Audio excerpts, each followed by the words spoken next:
And we have it here. I believe this is Aaron Cheriot, who was tagged by Kipchumba Murkomen. But the tweet in question, and if I can go back to that, this is now the tweet in which he mentioned Aaron Cheriot, who we saw there, as the majority leader in the Senate. And here we have it, the tweet, Kipchumba Murkomen, and there I go, pressing on the wrong thing again. But essentially, we be careful here. There we go. As promised, I have released the SGR agreements to the people of Kenya. I have given a copy to the majority leaders, Kimani Ichung'wah and Aaron Cheriot, for them to table in the respective houses of parliament. I have also shared a copy with the media which includes the Nation Media Group. And here we have the buyer credit loan agreement for the Kenya-Mombasa-Nairobi Standard Gauge Railway project. And here we have the document that I had rather referenced earlier, which is the preferential buyer credit loan agreement. So we'll get into this with Julian's Mboko. But first, there was a promise earlier, wasn't there? And Mark Masai was present when that promise was made, that the SGR contract would be made public. Let's take a listen. Because it got people worried that there's some public assets that would be put up against the said loan for the SGR. But just to close, yes. I have said, Bwana Masai. Yes. Right? Do you want a copy of the contract?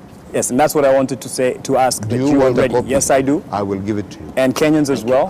Just so that...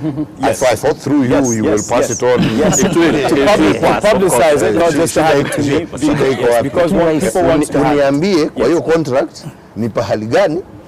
Nipe tafadhali. Nitakupatia. Asante. Ni mali yako jameni, yesi Mkenya. So why were the terms of the SGR agreement a cloak and dagger affair to begin with?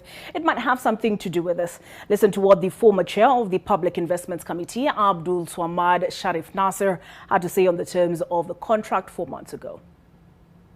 Each of the borrowers, in this case Kenya Railways and Kenya Ports Authority, agree that any proceedings against them or any of their assets, present or future, in connection with the agreement, no immunity from such proceedings shall be claimed by it or with respect to its assets, and they irrevocably waive any right of immunity, whether characterized as sovereign immunity or otherwise.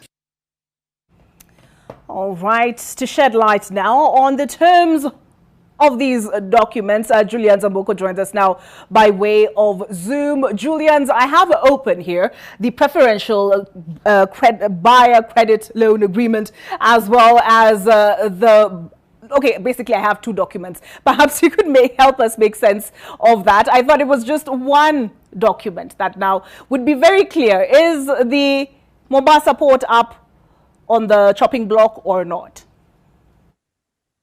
Yeah, thank you so much, Ollie, for this opportunity. I think the first thing with any loan is just to basically understand the terms that come with the lending facility itself. So first of all is that the aggregate loan size is $1.6 billion. So that's the loan that we are talking about as far as this documentation is concerned. And who are the parties? We have the Export-Import Bank of China as the lender.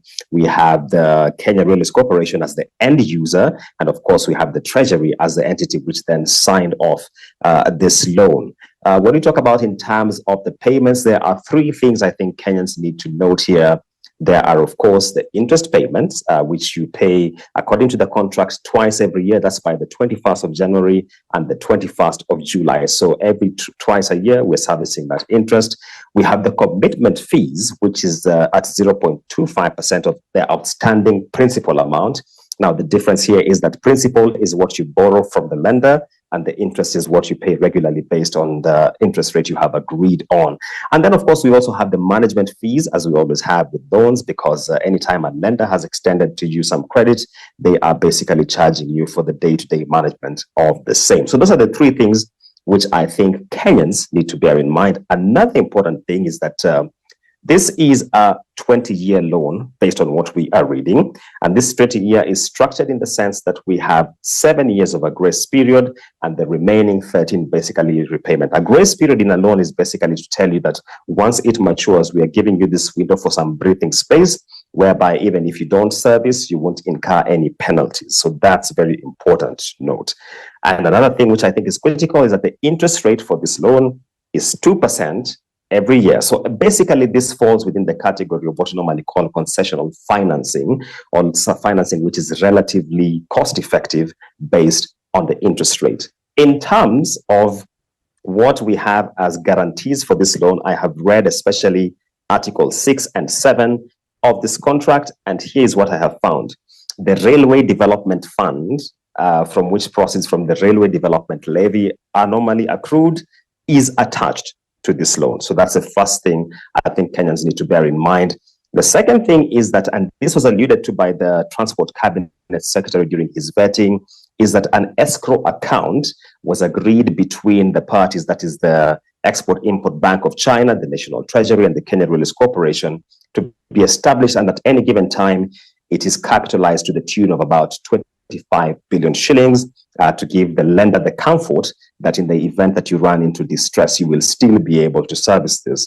Another thing which I have seen is that the parties to this loan agreed to a revenue or proceeds account set up in Kenya to facilitate ring fencing or setting aside of proceeds from the SGR activity, which will be enabling this to be able to service the loan attached to the SGR. I must say, the far that I have read, I have not seen any attachment to the Kenya Ports Authority. The far that I have read, perhaps I have missed it because I was also just reading this in haste, but we continue to dig into this, Olive, to be sure that we are putting out the right information in terms of, especially around collateralization, which is the assets attached to this facility. So bearing in mind, the Railway Development Fund has been attached to this loan, an escrow account was set up as agreed by the parties, and also a revenue or proceeds account whereby any proceeds from the SGR activity then are put there for the safety and certainty of the lender, Olive. All right, thank you, Julians. As they say, the devil is in the details. And given we've just come into possession of this document, it'll take some time to interrogate the entirety of its contents.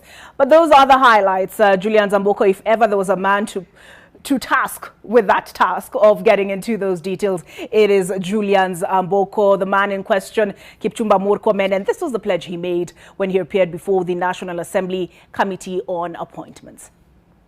In my preparation to come to this committee, I spoke to everybody whom I thought was a person of influence. And none of them would tell me they have ever seen the SGR agreement. That is why, Honorable Mishi, you are speculating that maybe the port has been used as a guarantee. Maybe it has not been used as a guarantee. So my first responsibility when I get to office is to find where the agreement is and give it to the people of Kenya through Parliament.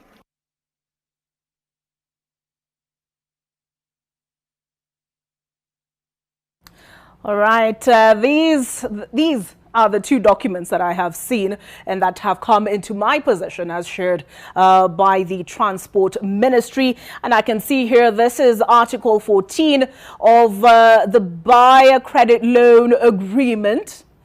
And Article 14 deals with the question of, here we go, almost went right by it, event of default, and it talks about what happens should the borrower, in this case the government of Kenya, default on the loan. Now, Julian Zamboko looked at some of the conditions for that, and he says he has not found the Kenya Ports Authority named as far as he has seen as he scrolled through these documents.